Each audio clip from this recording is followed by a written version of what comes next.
Au nom du Père et du Fils et du Saint-Esprit.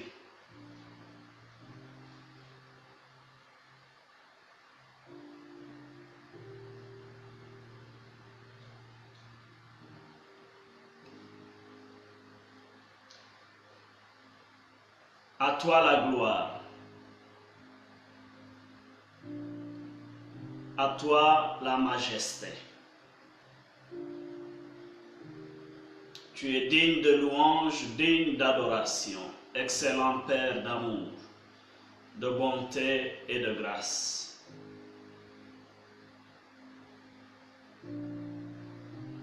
Nous te bénissons pour ta glorieuse présence au milieu de nous, pour ton amour qui dépasse notre entendement. Nous te rendons toute la gloire, Seigneur, et devant toi, nous nous prosternons pour nous offrir à toi tels que nous sommes, avec nos manquements, nos faiblesses. Nous voulons, Seigneur, que tu nous touches par ta bonté et que tu nous manifestes ta miséricorde. Car nous reconnaissons nos bassesses et nos faiblesses. Nous savons que tantôt il nous arrive de quitter de bons chemins pour agir contre ta parole. Voilà pourquoi nous te supplions de nous laver et de nous purifier afin de nous rendre dignes, de nous tenir devant toi et d'être en communion de la manière la plus parfaite avec toi. Excellent Père de grâce et d'amour, tu as offert ton Fils Jésus à la croix, afin que quiconque croit en lui soit sauvé, qu'il soit libéré de la damnation, de la condamnation. Nous bénissons le nom de Jésus, qui est au-dessus de tout autre nom, le nom par lequel nous avons le salut sous le ciel. Nous bénissons sa glorieuse présence au milieu de nous. Il est au cœur de tout ce que nous faisons. Seigneur Jésus-Christ, que toute la gloire te revienne. Que ton nom soit béni, que ton nom soit élevé. Que ton nom soit sanctifié dans nos bouches, parce que tu es digne de notre adoration, digne de notre louange. Nous nous prosternons devant toi et nous nous donnons à toi tels que nous sommes. Merci de ce que là où deux ou trois sont réunis, en ton nom tu es au milieu d'eux. Et aujourd'hui nous sommes une assemblée. Nous sommes convaincus de ta présence au milieu de nous et de ton agir au travers ton autorité, au travers la puissance de ton précieux sang, dans lequel est noyé ces moments de communion et de partage. Ce sang qui purifie les cœurs et les consciences, les disposant à recevoir ta parole. Ton sang qui sécurise le réseau, ton sang qui assure ces moments parce que nous te les consacrons. Nous voulons que tu sois glorifié. Merci de racheter les appareils que nous utilisons. Merci d'établir une communion parfaite. Merci de nous maintenir dans ton amour. Merci de ce que ton esprit prend le contrôle maintenant. Il dispose l'atmosphère, il dispose le réseau, il sécurise l'électricité et tout ce qu'il faut pour que nous puissions entrer en communion avec toi. Glorieux Saint-Esprit, nous te rendons toute la gloire, toi qui parles au travers de nos personnes, toi qui nous enseignes, qui nous oriente vers le droit chemin. Tu es majestueux et tu es excellent. Sois béni de ce que tu prends le contrôle en ce moment et que tu fais taire en moi toute chair pour édifier ton peuple, y compris ma propre personne. Je te donne tout et que la gloire revienne à Jésus.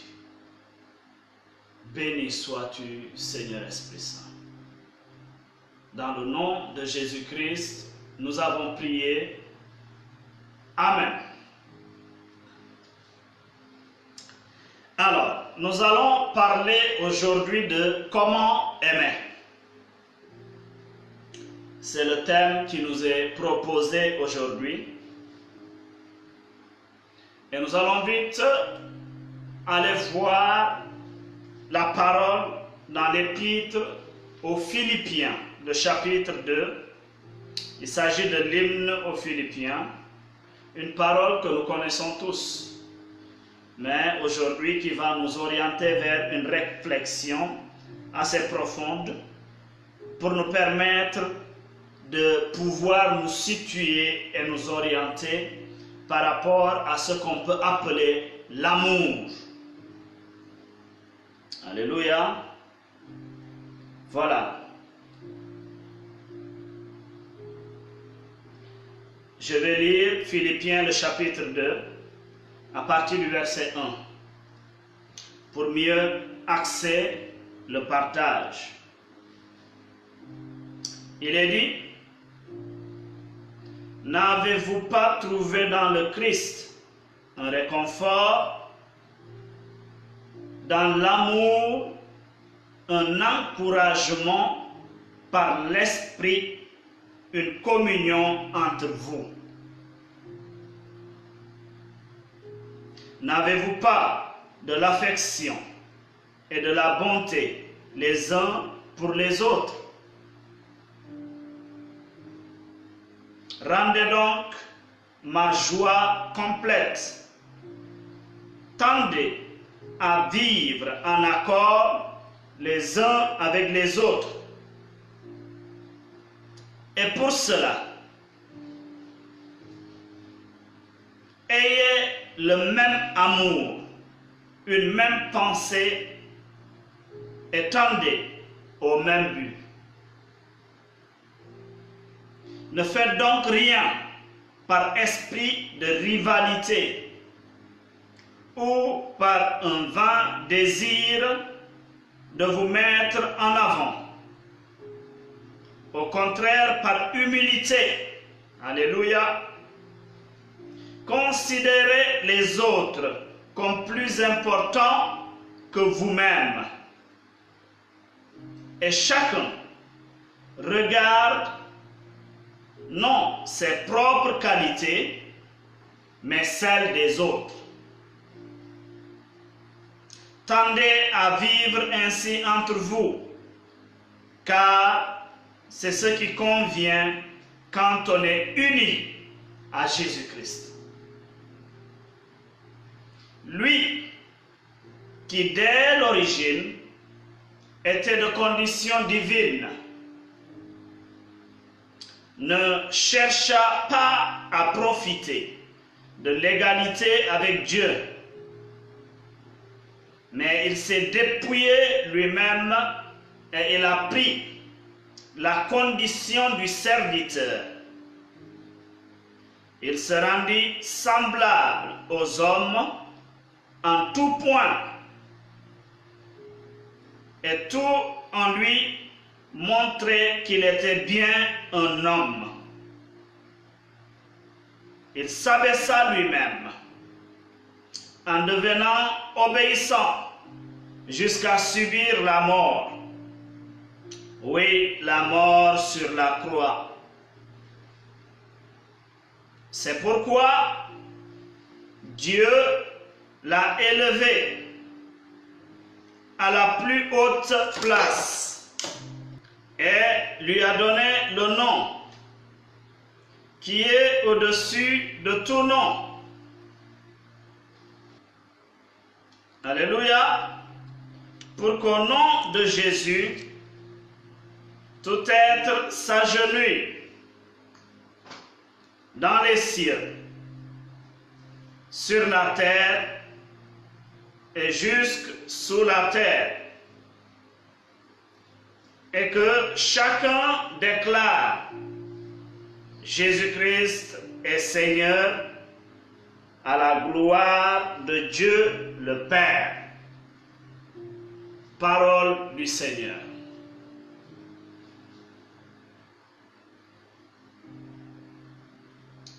Alors,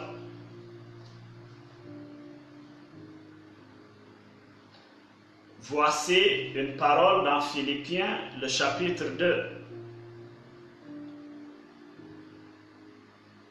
qui nous servira de texte de base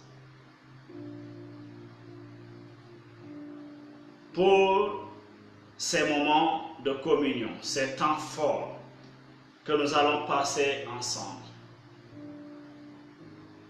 J'ai dit qu'on va parler de comment aimer. Et notre modèle dans la foi, c'est notre Seigneur Jésus-Christ. C'est en lui que nous voyons. C'est en lui que se trouve la plénitude des mystères de Dieu dans toute sa plénitude, sa grandeur, son intelligence, sa sagesse. Alors, il est important de savoir copier Jésus et de bien pouvoir être comme lui.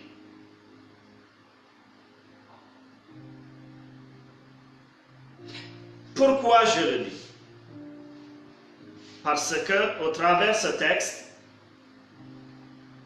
nous allons comprendre, n'est-ce pas, combien est puissant l'amour de Dieu et comment il faut aimer.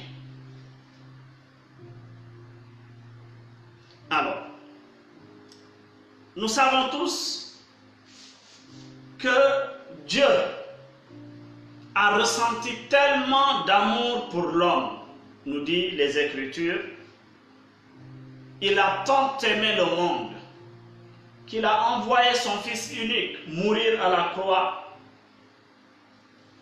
afin de racheter tout homme,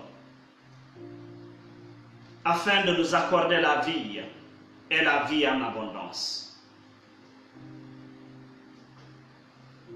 Alors le Seigneur n'a jamais cessé d'aimer l'homme. Et voilà pourquoi, n'est-ce pas, Dieu, dans l'Ancienne Alliance, a commencé à parler à l'homme. Bien sûr, après la chute de l'homme dans le jardin d'Éden. Ensuite, qu'est-ce qu'il fait? Il parlait à l'homme de manière distante, comme un collaborateur. Mais avec le temps, le Seigneur va venir habiter avec l'homme. Par amour, il va davantage se rapprocher de l'homme. Il faudra bien me suivre pour comprendre ce que je suis en train de dire. Et ce même amour qui l'a poussé à habiter avec l'homme, l'a poussé encore à demeurer en l'homme. Alors Dieu est parti dans sa communion avec l'être humain dans une dimension de croissance, dans une dimension de perfection dans le temps par rapport à la relation qui les unit. C'est très important. Alors voilà pourquoi Dieu n'est que don. La manifestation de son amour consiste en quoi? En ce qu'il a tout donné. Je dis bien tout, absolument tout pour l'homme. Et il est important que nous puissions copier notre Seigneur et marcher comme lui. Alléluia. Donc, c'est ce qui nous permet de comprendre quoi? De comprendre que puisqu'il n'est que don et amour, il l'a manifesté dans Jean le chapitre 15 au verset 13, où Jésus lui-même va nous dire ceci. Le plus grand amour est de donner sa vie pour ceux que l'on aime. Dans d'autres versions, il n'y a pas de plus grand amour que de donner sa vie pour ses amis. Alléluia. Ça, c'est la manifestation de l'amour de Dieu. Alors, Dieu n'est que don, Dieu est amour. Et plus l'homme aime, plus il ressemble à Dieu. Voici quelque chose de très important à retenir. Spirituellement, si nous devons parler de l'amour selon les pères de l'Église, écoutons ceci. Aimer, c'est être passionné ou amoureux. C'est éprouver tant de plaisir que l'on sort de soi pour se donner totalement. On sort de soi pour se donner totalement. Alors, si on n'est pas capable de sortir de soi pour se donner, parce que l'amour est un don de soi, un don de sa personne. Voilà la différence entre les enfants de Dieu. Voilà ce qu'on peut appeler communion avec le Saint-Esprit, maturité spirituelle. Alléluia. Parce que des hommes peuvent donner un peu de leur temps à Dieu. D'autres peuvent donner, n'est-ce pas, comment le dirais-je,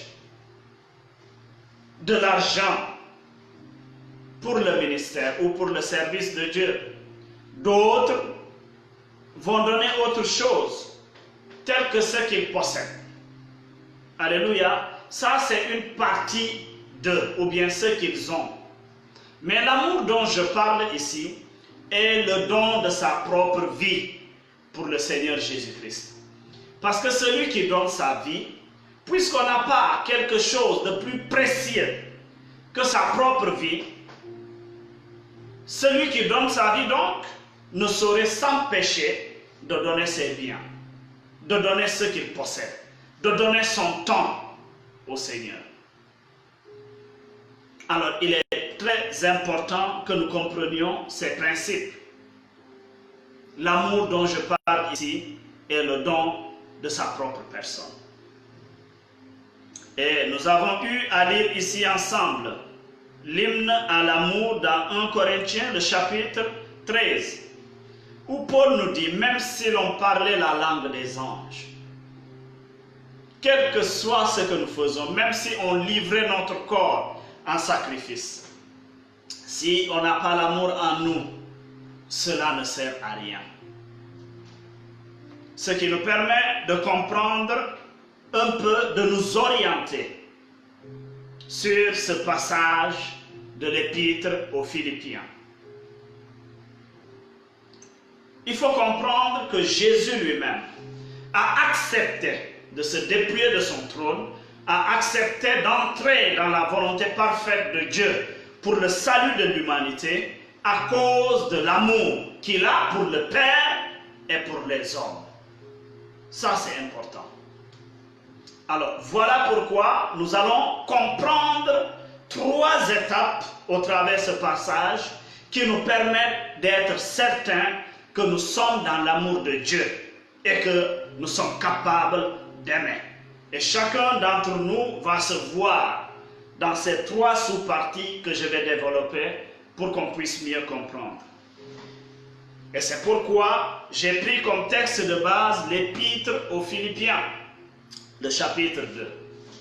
La première dimension de l'amour, il faut noter numéro 1. c'est se dépouiller de son trône, s'abaisser, ce qu'on appelle la kénose, s'humilier pour la personne qu'on aime. Alléluia. Je veux dire par là que quand on aime une personne, quelle que soit notre élévation, quel que soit là où nous sommes, nous quittons ce poste, nous quittons ce rang, nous nous dépouillons pour être son égal. Et cela, le modèle le plus parfait pour reconnaître cela, c'est Jésus-Christ. Il dit, ne faites donc rien, à partir du verset 3 du chapitre 2 de l'hymne de l'Épître aux Philippiens. N'est-ce pas? Ne faites donc rien par esprit de rivalité ou par un vain désir de vous mettre en avant. Au contraire, par humilité, par dépouillement, par abaissement. Alléluia. Considérez les autres comme plus importants que vous.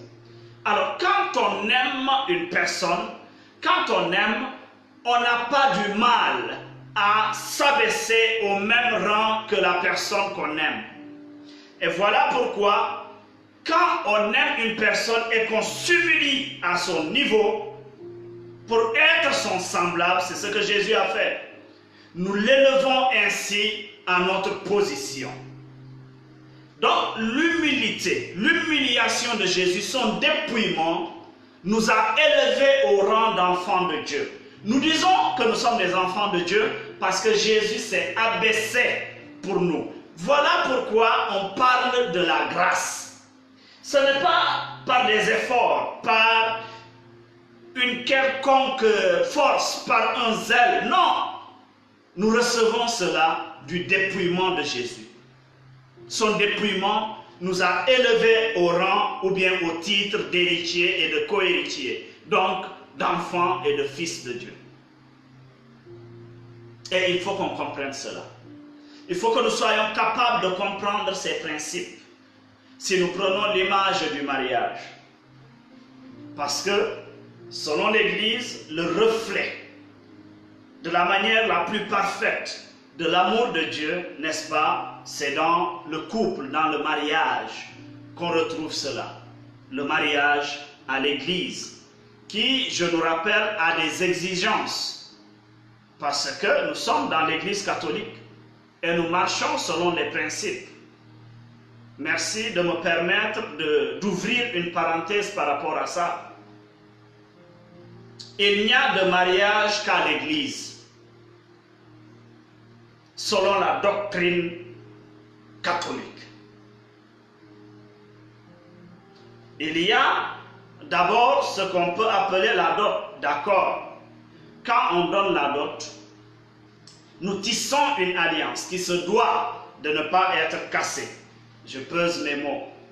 Parce qu'une alliance pour un enfant de Dieu qui reflète son Père, qui est l'image de Dieu, ne doit pas se briser.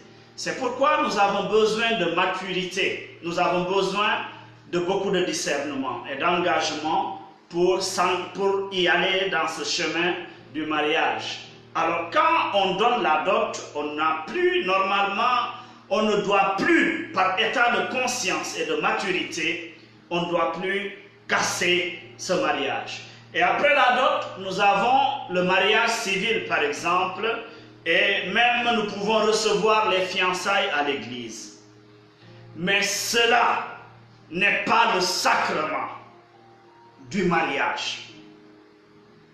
Attention à ce que nous faisons et ce que nous disons. Pourquoi? Parce que pendant cette période, de la dot jusqu'au mariage, jusqu'avant le mariage à l'église, l'église nous permet de vivre cela afin de nous enseigner dans l'unité, dans la vie de couple, à respecter le conjoint ou bien la conjointe et nous enseigner à vivre la fidélité, la patience et nous préparer nos cœurs à pouvoir recevoir ce fruit mûr qui est le sacrement du mariage. Et voilà pourquoi, tant qu'on n'a pas reçu le sacrement devant l'autel de Dieu, l'Église catholique ne vous considère pas comme mari et femme. Vous n'avez pas le droit de consommer le sexe. Vous n'avez pas le droit, n'est-ce pas, d'accéder à certaines choses. Il y a des limites. C'est une période préparatoire. Alors, il ne faut pas qu'on se trompe dessus, qu'on se refuse sur des paroles qui ne sont pas solides. Respectons la parole de Dieu et ayons le courage de dire ce que le Seigneur nous a prescrit. Si nous nous disons catholiques, c'est parce que nous obéissons à des principes. On ne stigmatise personne, mais nous disons ce que la foi catholique nous enseigne. Alléluia. Alors, puisque le mariage est un don de sa personne, sortir de soi-même pour se donner, donc on ne peut pas consommer le mariage, on ne peut pas se permettre certaines choses tant qu'on a reçu le sacrement. Et la profondeur de ce sacrement consiste en ce que votre amour, vous les hommes, vous deux, ou bien le couple, sera consacré à Dieu, afin que cet amour de l'homme qui est limité soit transformé en l'amour de Dieu qui est illimité. Voilà pourquoi dans l'Église catholique il n'y a pas de divorce. Et le principe selon lequel dans un angle, l'eau a été transformée en vin à Cana. L'amour de l'homme qui est limité, qui n'est pas profond, qui est capable d'expirer, a été consacré à Dieu, afin que maintenant le Seigneur y mette sa main, qu'il intervienne. Et voilà pourquoi le mariage chrétien, dans le vocabulaire chrétien, il n'y a pas de divorce. Alors, il est important de comprendre ces principes. C'est pourquoi moi, on le dit, certes, nous avons vécu ça par ignorance et autre chose. Nous parlons de régularisation, mais on se marie ou pas. Il n'y a pas à réguler. On se marie ou bien on ne s'est pas marié. Tant qu'on n'a pas reçu le sacrement à l'église, nous ne sommes pas mariés. Selon la foi, la tradition de l'Église catholique. Alors ne nous trompons pas dessus et ne cherchons pas des alibis, ne cherchons pas des roues de secours pour nous plaire dans ce que nous sommes. C'est très important. Dieu attend plus de nous. Et tant que le mariage à l'Église n'a pas été attesté, la vie de concubinage demeure un péché grave. C'est très important. Alors, il ne faut pas se laisser tromper par quoi que ce soit. Il ne faut pas se laisser berner par quoi que ce soit. Chacun doit scruter la parole. Chacun est capable de s'approcher de nos pères, le clergé, les prêtres qui sont avec nous et les responsables d'église, pour poser des questions et savoir ce que le Seigneur attend de nous. Au lieu de ramasser des paroles comme ça en l'air, qui n'ont pas de fondement solide, et nous nous permettons d'accepter cela. Notre salut en dépend. Et il faut que nous comprenions cela.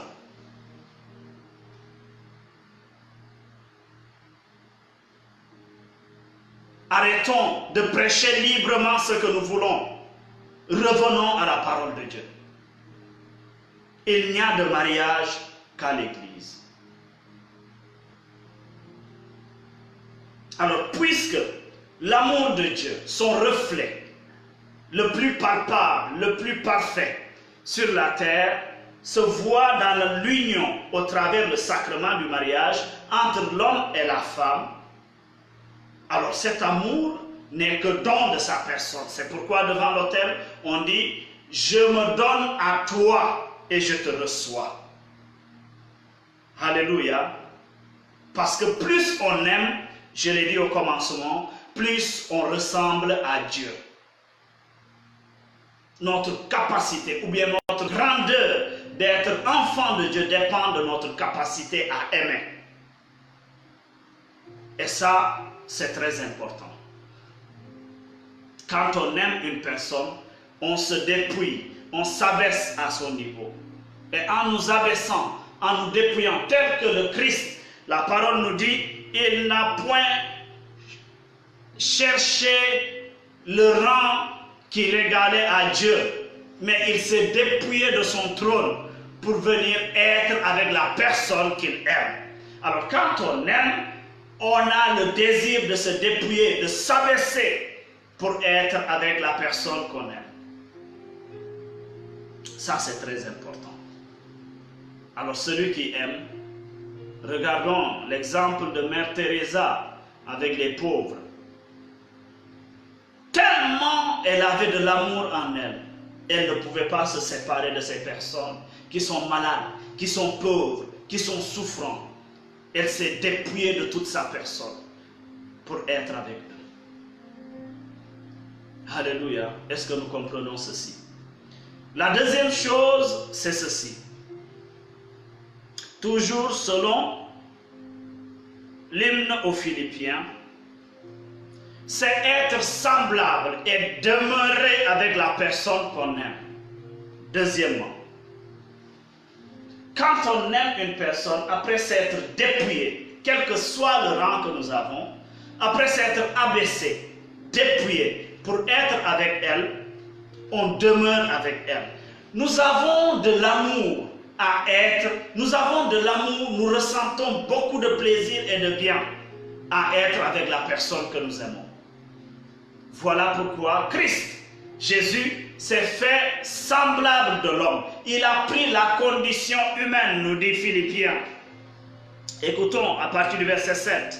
Il est dit, mais il s'est dépouillé lui-même et a pris la condition du serviteur. Il se rendit semblable aux hommes en tout point et tout en lui montrer qu'il était bien un homme. Tellement il aimait l'homme qu'il a pris la condition humaine, excepté le péché. Tellement il aimait l'homme qu'il a accepté de demeurer dans la patience jusqu'à 33 ans de sa vie, si vous voulez. Cela ne l'a pas frustré. On n'a jamais vu quelque part où la Bible va nous dire que Jésus a été impatient. Il était frustré et il voulait rapidement rejoindre le Père. Non. Il a usé de patience. Il a ressenti beaucoup de plaisir à demeurer avec les pécheurs. Avec quelqu'un comme Zachée, que les hommes ont condamné. Quelqu'un comme Matthieu qui finit par être son apôtre, le publicain. Quelqu'un comme Marie-Madeleine, la prostituée, rejetée de tous. Elle a même accepté que les cheveux de cette femme puissent essuyer ses pieds. Alléluia. Jésus est merveilleux et il ne nous condamne pas. Marie-Madeleine est celle-là qui est la sœur de Lazare. Vous voyez combien la profondeur de l'amour de Dieu, jusqu'où cet amour peut nous booster. Prenons toutes ces leçons au travers de Christ. Jésus y allait souvent, nous dit la Bible, Jean le chapitre 11. Jésus fréquentait la maison de Lazare parce que Jésus était attaché à ces personnes qui étaient souffrantes, à ces personnes que le monde avait rejetées, à ces personnes qui ne retrouvaient pas leur place dans la société. Jésus s'est arrêté pour Bartimée, pour les lépreux, dans Jean le chapitre 9. Jésus et la femme samaritaine, dans Jean le chapitre 4. Jésus et Nicodème, le chapitre 3. Jésus, dans le chapitre 17 de l'évangile de Jean toujours. La prière sacerdotale. Il a crié au Père pour ces hommes qu'il aime et qu'il devait quitter. L'amour nous donne de pouvoir aimer, avoir ce désir de demeurer avec celui qu'on aime, ou bien celle qu'on aime. Et ça, c'est très important. Nous avons besoin de comprendre ce mystère qui est si grand.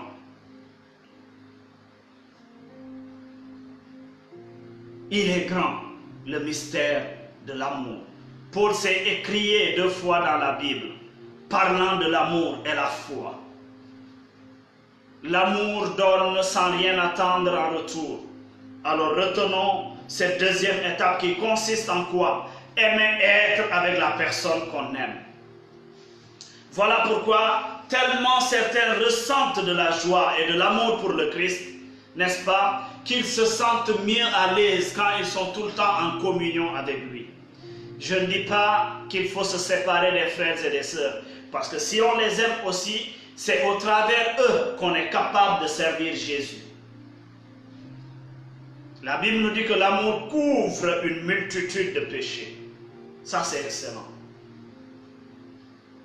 Ça, c'est excellent. Quand on aime, on a ce désir de se dépouiller et de demeurer avec la personne qu'on aime. Et voilà pourquoi on se marie. Sinon, on ne serait pas marié et fondé un foyer avec son époux ou bien son épouse. Non. Mais s'il y a ce dépouillement, qui que tu sois, avec ton époux ou bien ton épouse, il n'y a pas de limite entre guillemets. Tu te dépouilles, tu t'abaisses et tu as du plaisir à être avec la personne. Comment aimer? Voici une deuxième étape qui nous permet de comprendre si nous sommes réellement dans ce que Dieu peut appeler amour. Sortir de soi-même pour se donner. C'est un don de soi. Et même le service, le ministère, la vie chrétienne n'est qu'amour. La petite Thérèse dira, dans le cœur de l'église, ma mère, je serai l'amour. Alléluia. C'est très important. Alors Jésus s'est fait homme, il est venu habiter avec l'homme, rien que par amour. Rien que par amour. L'autre dimension, la dernière, la voici. Et c'est elle la plus grande. C'est là que nous retrouvons la maturité dans notre façon d'aimer. Rappelons-nous de la mère des fils de Zébédée qui s'approcha de Jésus pour lui demander une faveur. Quand tu seras dans ton royaume, dans ton règne, permets qu'un de mes fils soit à ta gauche et l'autre à ta droite. Dans ce discours, ce dialogue, ce moment de partage et d'échange, Jésus a eu à prononcer des paroles qui sont assez profondes.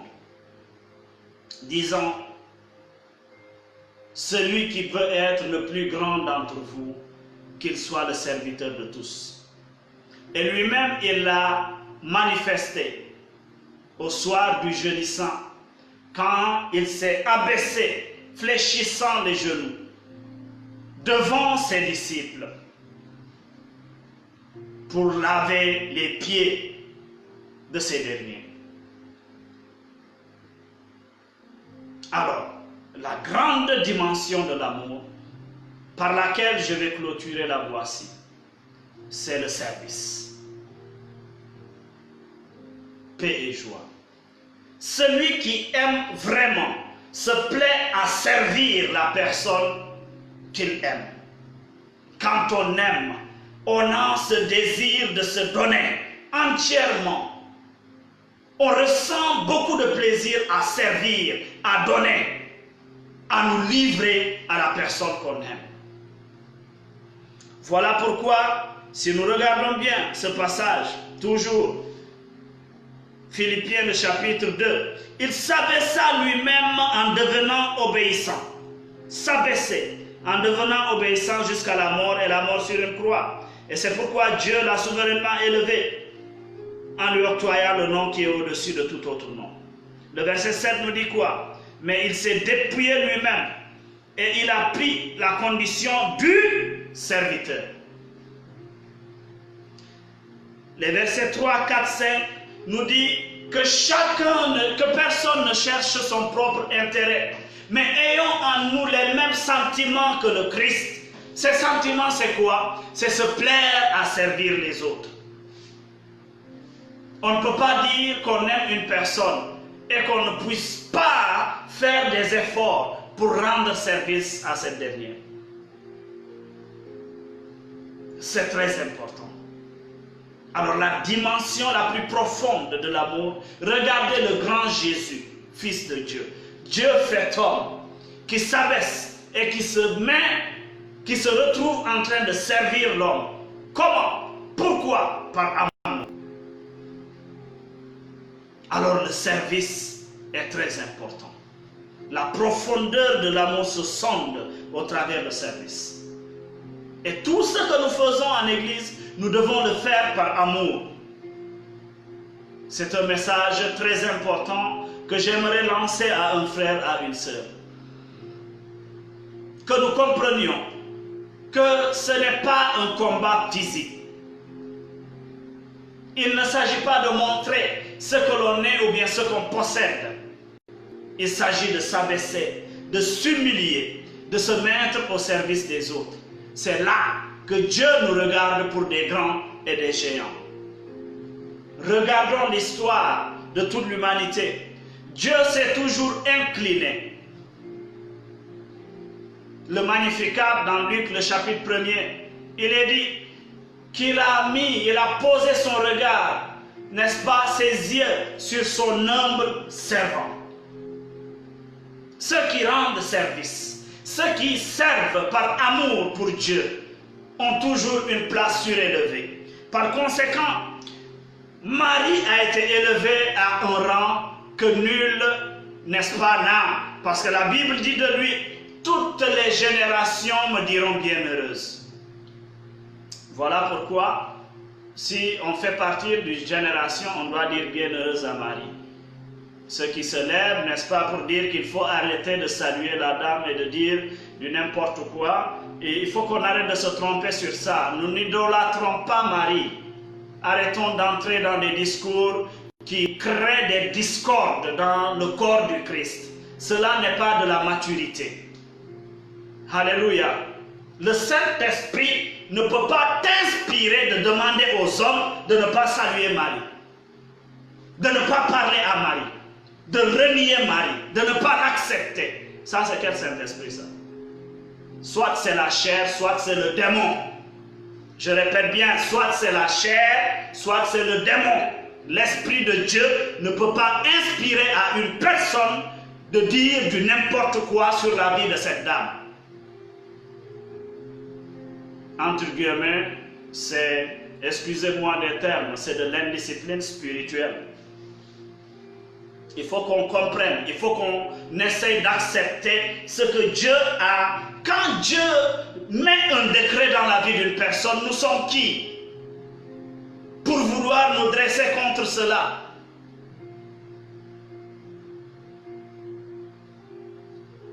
Attention à ce que nous disons. Attention. Le privilège que Marie a reçu. À part Marie, Jésus lui-même va nous dire, selon l'apôtre Paul ici, que c'est à cause de son abaissement, de son obéissance, du service rendu, que le Père l'a souverainement élevé et lui a octroyé le nom qui est au-dessus de tout autre nom. Dieu s'incline toujours pour chercher une personne qui s'humilie, une personne qui s'abaisse. Dieu, nous dit la Bible, parlait à Moïse de face, parce qu'il nous dit que Moïse était l'homme le plus humble de la terre. Dieu est entré dans la tribu de Benjamin pour chercher le premier roi d'Israël. Et cette tribu se trouvait être la plus petite en Israël. Dans la tribu de Juda, la maison de Jéché, Dieu est parti chercher le plus petit, qui se trouvait être le berger des troupeaux, celui qui n'était pas considéré. Et la Bible nous dit que du derrière du troupeau, Dieu l'a positionné devant les hommes. Le service t'élève à un niveau où tu ne peux pas comprendre. En rendant service, nous recevons le privilège de Dieu. Parce que le service dans l'amour est un dépouillement, est un don de sa vie. Et plus on se donne, plus le Seigneur nous investit. Pourquoi? Parce que la nature, le monde spirituel, a horreur du vide. C'est très important. C'est très important. Voilà pourquoi, si nous aimons vraiment, nous devons méditer maintenant. Si nous sommes vraiment dans ces trois dimensions que je viens d'énumérer. Et en l'amour, il n'y a pas de crainte. Pour ceux qui hésitent, ceux qui doutent, ceux qui n'ont pas le mot que j'aime pas dire, régulariser peut-être leur situation en église. C'est le moment d'y penser. Parce que Dieu vous attend, Dieu nous attend à bras ouverts, tels que les mains de Jésus ouvertes à la croix. Alléluia. Et il est impatient de voir ses enfants revenir à lui. L'amour de Dieu. Essayons de régulariser notre situation et d'être en communion, d'être, n'est-ce pas, en accord avec la parole de Dieu. Ne nous laissons pas tromper par quoi que ce soit. Certes, la personne qui va te demander même de demeurer dans cette situation, elle-même, elle est mariée. Revenons à Dieu. Ça ne nous coûte rien. Et l'Église voudrait, parlant du mariage en tout cas, qu'on régularise notre situation, qu'on se marie à l'Église pour manifester l'authenticité de notre fidélité. Quelle crainte nous avons d'être en règle avec la parole de Dieu? Quelle crainte? L'amour entre nous. Qu'est-ce qui se passe entre nous dans le corps du Christ, dans nos assemblées? Est-ce que nous atteignons cette dimension du service? Et dans la vérité et l'humilité, il ne s'agit pas d'une fausse humilité. Non, il s'agit de se dépouiller. D'avoir ce désir de s'abaisser, d'être avec le frère ou bien la sœur, de lui tenir la main. Voilà pourquoi la parole de Paul, qui dit, n'est-ce pas, que je me suis fait tout à tous, afin de gagner le maximum d'âmes à Christ, devient authentique et un slogan que chaque chrétien doit se graver, n'est-ce pas, dans son cœur. Si je me fais tout à tous, c'est parce que j'accepte tout le monde. Je m'abaisse au niveau de ces personnes pour pouvoir les communiquer la parole de Dieu, les tendre la main.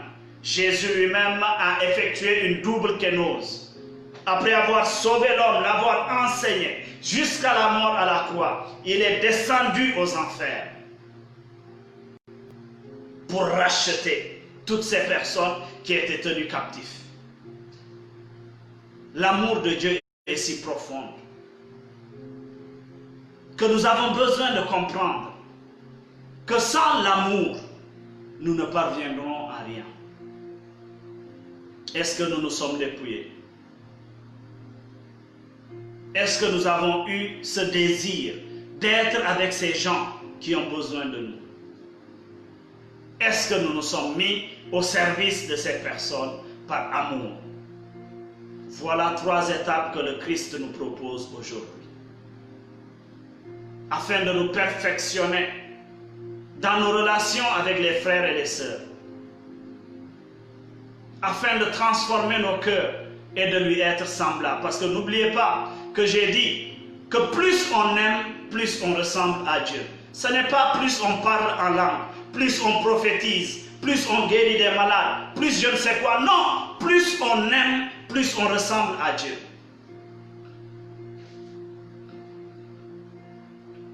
L'image et la ressemblance de Dieu, c'est l'amour. Alors nous avons besoin de nous incliner. Je sens aujourd'hui quelqu'un touché par cette parole. Je sens quelqu'un qui se sent interpellé. Laisse-toi amener par le Saint-Esprit. Laisse-toi amener par le Saint-Esprit. Médite encore et encore sur ces mots que je viens de te proclamer. Pense à ça. Est-ce que je me suis abaissé? Même si j'étais président, si j'étais roi, quoi que je sois, quand j'aime une personne, vraiment, véritablement, je m'abaisse à son rang. Ça ne me gêne pas. Je ne ressens aucun remords, aucune honte, mais du plaisir, de la dignité de m'abaisser à son niveau. Deuxièmement, je ressens beaucoup de plaisir à être avec elle, qu'on nous voit tout le temps, qu'on me voit avec elle. Quels que soient les gens qui jugent la personne, quel que soit ce qui se passe autour d'elle, je ressens beaucoup de plaisir à être avec elle. Troisièmement, je me mets à son service. Je me mets à son service. Je ressens du plaisir, comme Jésus, ayant fléchi les genoux, et saint serein, se mit à laver les pieds des disciples et à les essuyer. Alléluia. Il faudra comprendre ces principes. Nous crions, nous disons tout. Il est écrit qu'il y a l'amour qui va demeurer. Il n'y a que l'amour qui va demeurer. Il y a la foi, l'espérance et la charité. Mais c'est la charité qui va demeurer. Toutes les autres, tout ce à quoi on converge là ne sont que des accessoires. Je ne dis pas que ce n'est pas bien, parce que cela vient appuyer l'amour de Dieu qui est en nous. Cela nous permet de manifester cet amour de Dieu. Mais si on fait des choses et qu'on se rend compte aujourd'hui qu'on ne le fait pas par amour, nous sommes égarés. Nous sommes sur le mauvais chemin. Mon frère, ma soeur, si tu aimes vraiment, qu'est-ce qui t'empêche d'aller à l'église et de régulariser ta situation? De te marier. Parce que je n'aime pas le mot régulariser. On est marié ou pas. Qu'est-ce qui t'empêche de te dépouiller, de t'humilier devant les hommes et de te mettre au service de tous? Qu'est-ce qui t'empêche d'être uni à ces gens avec qui tu as ce désir de te séparer? Qu'est-ce qui t'empêche de faire ça?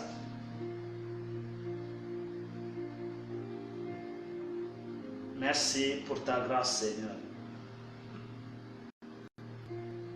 Merci pour ton peuple que tu édifies en ce moment. Merci pour toutes ces personnes que tu touches par ta parole. Tu es l'enseignant par excellence. En moi, je n'ai trouvé aucun mot qui puisse convaincre qui que ce soit. Mais c'est toi qui oins tes paroles. C'est toi qui frappes au bon endroit. C'est toi qui édifies ton peuple et qui le permet de revenir à toi. Je sais que tu ne condamnes pas. Je sais qu'il n'y a pas de péché que tu ne puisses pardonner. La Bible nous dit excepté le blasphème contre l'esprit. Et aujourd'hui, mon frère, ma soeur, je voudrais que tu comprennes que le blasphème contre l'esprit aujourd'hui, c'est le refus de la grâce de Dieu. C'est refuser ce que Dieu nous propose. Refuser de croire qu'il est capable de nous racheter, d'agir dans nos vies et nous transformer pour que nous lui soyons semblables. C'est pourquoi tu vas t'ouvrir. Tu peux, de là où tu es, fermer les yeux et laisser le Saint-Esprit toucher ton cœur. Laisser le Saint-Esprit te remplir, t'enseigner comment aimer. Comment aimer? Le dépouillement. Comment aimer? Le contact, la communion, la présence. Comment aimer? Le service. Erabashanda la bakaila. Mazoro koibro sanda la bahanda la bakinda. Mosala kaibro sondo lo bokaila. Rekele besaila manda kashita la bahaila. Kambala basoro mazanda kaibro sondo lo bokara. Oh, merci Seigneur, pour ces cœurs que tu touches, ces larmes qui coulent. Merci pour cette prise de conscience. Tu as été comme fortifié au-dedans de toi par ces paroles et tu as pris une ferme résolution qui va impacter ta vie parce que tu as décidé d'aimer dans la vérité. Tu as décidé maintenant de ne plus te séparer du Seigneur, de t'accrocher à lui et de vivre sa parole. Tu as décidé de te donner au Seigneur entièrement par amour pour lui. Koraba shanda laba ibrosondo lobokaina. Moza la kaye kanda ibrosondo handa kalaba ibrosha. Nous prions, Seigneur, pour toutes ces personnes qui ont tant besoin de toi, ceux qui se sentent délaissés, tu te sens rejeté, ton père, ta famille t'a même sorti de la maison. Dieu te demande d'aimer. Dieu te demande d'aimer. On t'a offensé, certes, et la personne qui t'a offensé se doit de s'humilier et te demander pardon. C'est ce que tu attends de lui. Mais le Seigneur est en train de te révéler la profondeur, n'est-ce pas, le mystère de son amour, qui consiste à ne pas regarder ce que l'autre est capable de faire ou pas. L'amour agapé. Même si on t'a offensé, par amour, tu es capable de t'incliner et de demander pardon. Seigneur, je te confie toutes ces personnes malades.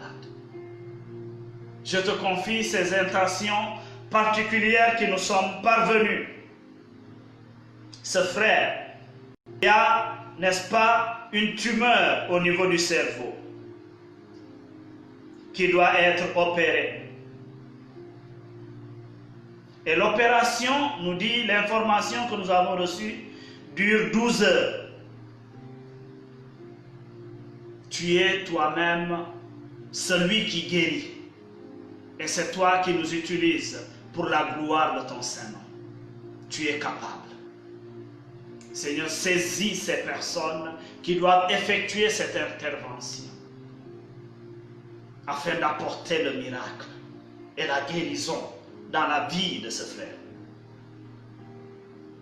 Je te bénis pour toutes ces intentions que nous recevons. Aujourd'hui, par ton amour, tu as décidé de toucher les cœurs, de transformer des vies. Ces personnes qui sont dans la détresse, qui sont comme découragées, Seigneur, aide-les, aide-nous à aimer. Moza la kaibro sanda la bahaina. Kanga la bashaila, manda kasoro. Brokindi mahanda la bakimba. Rogo lo kokaila maraka sende kalabao. Je te bénis pour la réconciliation que tu apportes dans cette famille. Tu es là, c'est la division, la discorde dans ta famille. Alors la main de Dieu est en train d'agir, car je vois des bouts de cordes qui étaient coupées, qui sont en train d'être rattachés, raccordés par une main. C'est la main de Dieu, c'est le Saint-Esprit. Je te bénis pour cette réconciliation. Je te bénis pour ce couple. Tu pries pour la réconciliation avec ton mari. Le Seigneur te demande d'aimer et de demeurer dans la patience. La puissance de Dieu, l'amour de Dieu. Il n'y a aucune porte qui puisse être fermée à l'amour de Dieu. Je déclare maintenant, par l'autorité du nom de Jésus, la restauration de ton couple. Majalakayikanda saro, handa kaibo, sanda labakaila. Oh, merci Seigneur. Merci pour ces personnes que tu touches. Kiraba sanda labahanda. Ete kelebekaila. Ça ne va pas du tout avec ta maman. Ça ne va pas. À cause, n'est-ce pas, du chemin que tu veux emprunter. À cause du renoncement que tu fais de toutes ces choses qui n'honorent pas Jésus. Dieu va toucher le cœur de tes parents et il va les ramener à Jésus. Seigneur, nous te rendons toute la gloire. Nous te bénissons pour tous ces malades que tu guéris en ce moment. Pour toutes ces personnes que tu touches, ces couples que tu réconcilies, ces familles. Nous te bénissons pour cette colère que tu évacues des cœurs. Pour ce cœur nouveau que tu nous donnes afin que nous puissions aimer et davantage te ressembler. Mon Rabba Sende. Oh, merci pour ta grâce. Merci pour ta présence. Merci pour ton ajout, pour ton agir dans nos vies. À toi la gloire. À nous la grâce. Et à toi les actions de grâce. Nous te bénissons et nous te glorifions. Nous te rendons grâce pour ta présence. Remplis-nous de ton amour et donne-nous de pouvoir marcher et tout faire par amour. Pour la gloire du nom de Jésus. Que ces grâces que nous avons reçues de ces moments de communion soient scellées dans ton précieux sang jusqu'à l'accomplissement total de toutes choses. Bénis-nous. Bénis nos familles, bénis nos projets, bénis nos couples, bénis tout ce que nous allons entreprendre. Bénis le fruit de notre labeur, le fruit de nos entrailles. Bénis au nom du Père et du Fils et du Saint-Esprit.